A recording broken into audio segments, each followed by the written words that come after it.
about the amazing fact that there are more illegal border crossings coming into this country, across our southern border, than anybody realized. As a matter of fact, pacing now to be worse than any of the 8 years of the Obama presidency. We haven't seen this type of a flow across our border and this invasion since the end of the Bush presidency. And joining us now to analyze that is our good friend Daniel Horowitz. He is a senior editor at Conservative Review. He is with CRTV, and he joins us now on the Hugh Hewitt program. Daniel, good morning, my friend. How are you?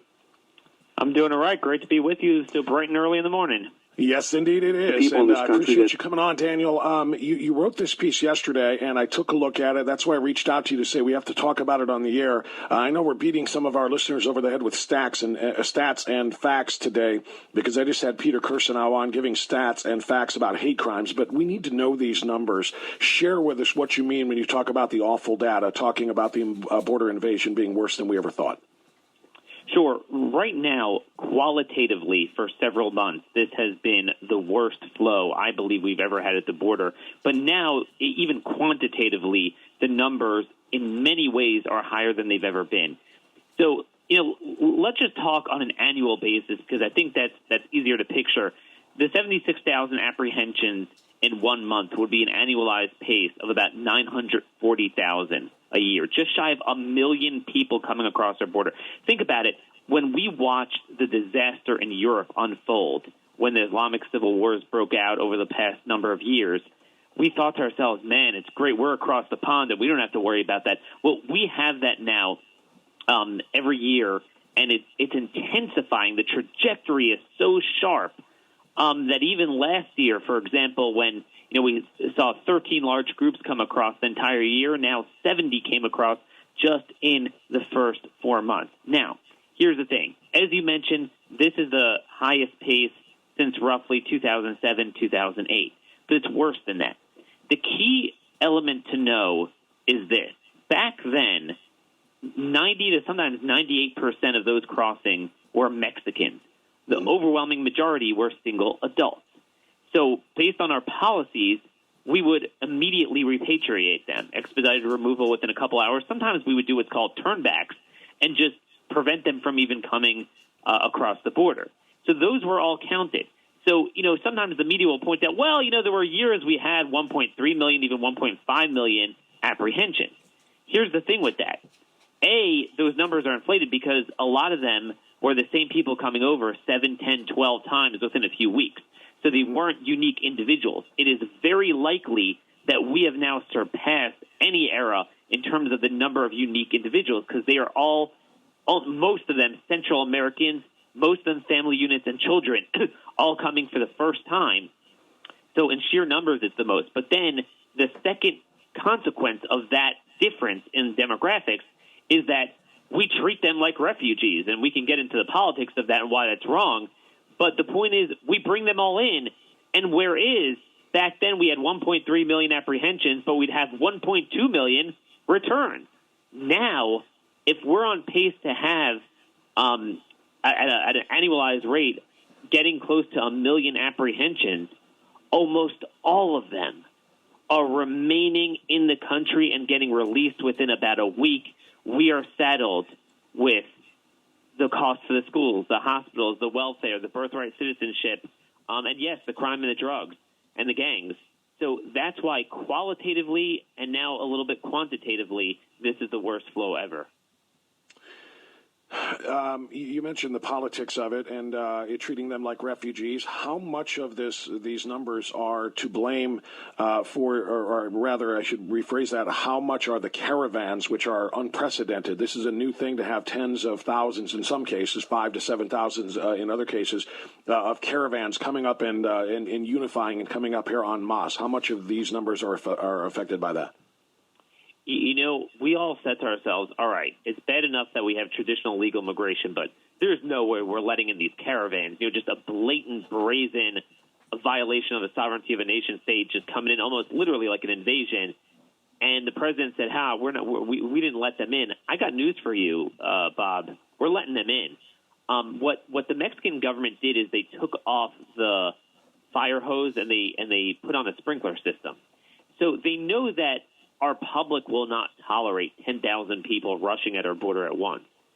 But what they did is they gave a lot of them work permits, and then, of course, they don't work in Mexico, and then they send them on buses, and then the various cartels, whether it's Sinaloa more in the west, whether it's the remnants of Zetas and Golfo in the eastern part under Texas, they sprinkle them around strategically, which is why they're coming in kind of unusual locations now in the several hundreds at a time. We never saw this before. 100, 200, 300 people surrender themselves to border agents.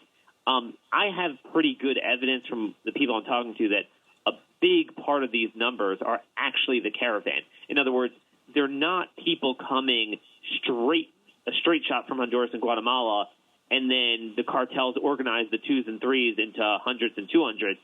It's the 5,000, 10,000 that they dispersed in several hundred at a time, and that's why every day we're seeing, a group of 100 in Lukeville, Arizona, Antelope Wells, New Mexico, places even farther west in Texas that they weren't coming in. So, yes, the caravans are absolutely getting in. Daniel Horowitz is our guest. Speaking of blame on all of this, and we can do that politically or otherwise, but the president, was in a very untenable position probably when he signed that terrible bill in January. In order to stop another shutdown from happening, or was that earlier in February? To stop the budget bill, to stop the government from being shut down a second time within the span of a couple of weeks. He signed it, and it greatly expanded catch and release. Did that encourage more and more, whether they be caravanners or just individuals coming across on their own, to say, you know what, once they reach their limit, they got to let us go. Once they reach their bed limit or detention limit, as outlined in that bill, which is greatly reduced from what our limit was before, they have to let us in. Does that increase does that encourage more of the assaults on the border? Well, as you know, at the time I predicted it would. That was signed almost mid-February. Look, whether that's built into the numbers already is hard to prove.